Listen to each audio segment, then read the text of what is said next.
Bienvenue pour cette émission de la Web TV du MNLE.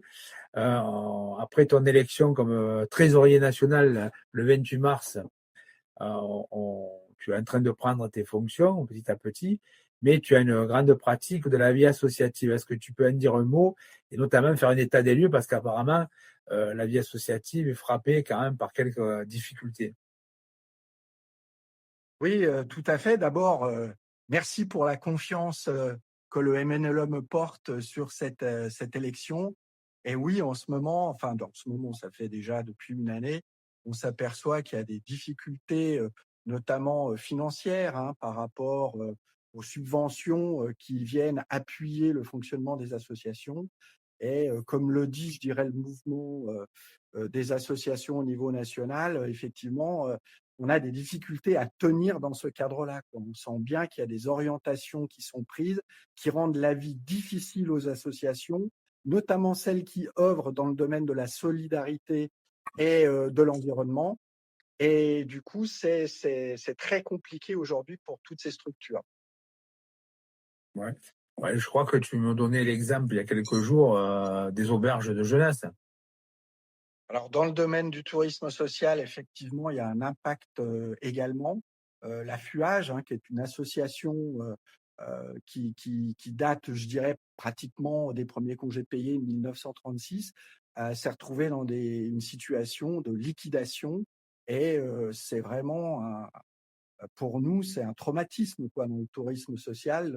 Le mouvement des auberges de jeunesse, avec les valeurs qui étaient portées, les voir dans une telle difficulté, c'est terrible. Tout à fait. Bah, écoute, voilà, nous sommes pétris, nous, de 95% de bénévoles à l'association. On a moins de contraintes salariales, puisqu'on n'avait pas les moyens d'embaucher de nombreux salariés. On est quand même frappé des mêmes difficultés, mais à une échelle beaucoup plus petite. Par contre, on est en pleine campagne d'appel à cotisation 2026, d'abonnement à la revue Naturellement, et aussi d'appel aux dons avec l'outil Hello Asso. En tant que trésorier, donc c'est pour toi, est-ce que c'est nouveau ou est-ce que tu as déjà pratiqué ce type de campagne ailleurs dans d'autres associations? Alors, je dirais que c'est un petit peu nouveau parce que les associations dans lesquelles j'exerce en tant que trésorier, ce sont des associations effectivement avec une activité économique qui est portée par des salariés. Et aujourd'hui, je mesure effectivement combien c'est difficile dans le rapport aussi entre quelque part la gestion et puis le mouvement. Alors, bien sûr, on essaye toujours de faire en sorte que la gestion, les finances soient bien au service du projet et pas l'inverse.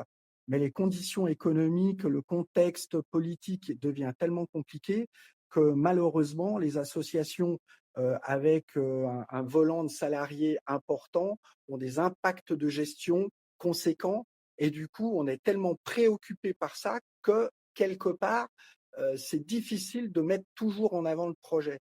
Ce qui me plaît effectivement au MNLE, c'est effectivement cet appel quelque part, je dirais, au bénévolat, cet appel aux dons qui nous rend libres quelque part de mettre en place notre projet politique.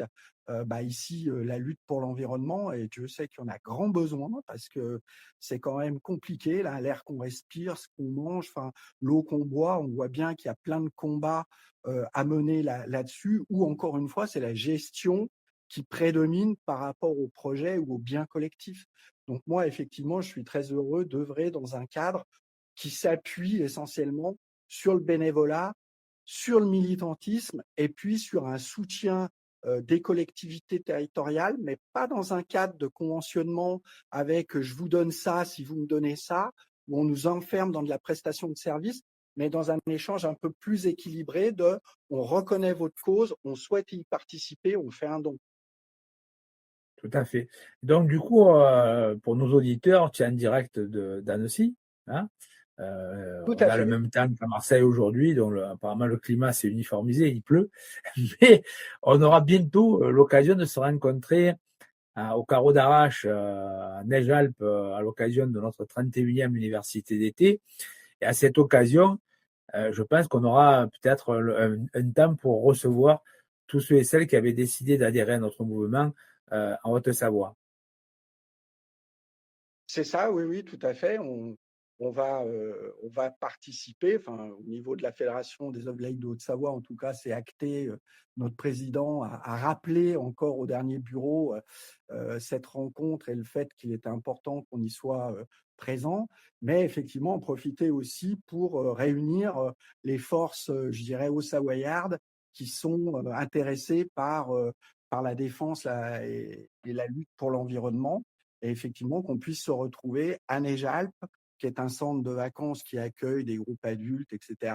Un centre qui a un projet avec un comité d'entreprise, parce que je crois qu'effectivement, l'union fait la force.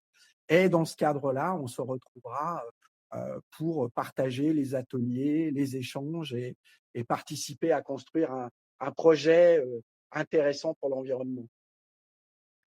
Ben écoute, on te remercie de cette participation. On le fait avec des outils nouveaux à notre chaîne YouTube. On est quand même à la 100e émission de télé, on va dire ça comme ça, qui est diffusée. Et on va continuer à travailler ensemble et à bientôt pour d'autres À bientôt. réunions. À bientôt. Merci à toi.